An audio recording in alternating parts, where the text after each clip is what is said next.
What if I told you one of the most powerful leaders of the 20th century couldn't even capture a small island? Sounds crazy, right?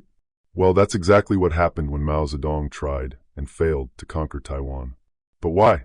In 1949, Mao Zedong declared the creation of the People's Republic of China, but there was one major problem. His biggest opponents, the Kuomintang, had fled to Taiwan, leaving the island as the last stronghold of resistance. The big question is, why didn't Mao just take Taiwan by force? After all, he had the power, the numbers, and the will. Let's dive into this surprising story and uncover the reasons behind Mao's failure.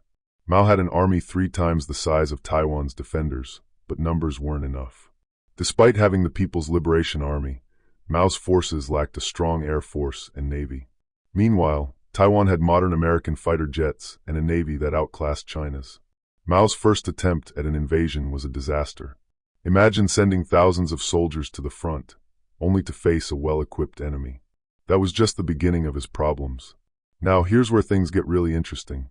Mao didn't just have Taiwan to worry about. He had the entire U.S. military standing in his way. The U.S. Navy stationed its fleet between China and Taiwan, sending a clear message. Any attempt to invade Taiwan would mean war with the United States.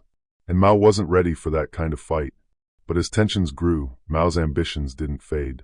He even ordered the shelling of islands close to Taiwan, only to face immediate retaliation.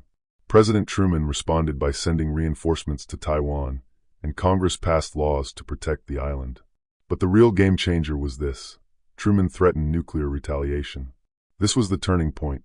Mao realized that in order to stand up to the United States, China would need its own nuclear weapons. But before that could happen, things started to cool down. Eisenhower stepped in with threats of military action, and the fighting stopped. Taiwan remained free, and Mao's dream of reunification by force was officially over. In the end, Mao couldn't conquer Taiwan, not because he didn't try, but because the U.S. military stood between him and his goal. With the world's most powerful navy and the looming threat of nuclear war, Mao knew that conquering Taiwan wasn't worth the cost. Taiwan remained out of his reach, and instead of war, China focused on peaceful reunification, at least until Mao's death in 1976. Did you learn something new today? Hit that like button, and don't forget to subscribe for more deep dives into history. And hey, activate the notification bell so you never miss a video. What do you think? Was Mao doomed from the start, or could he have succeeded under different circumstances? Drop a comment below, and let's talk about it.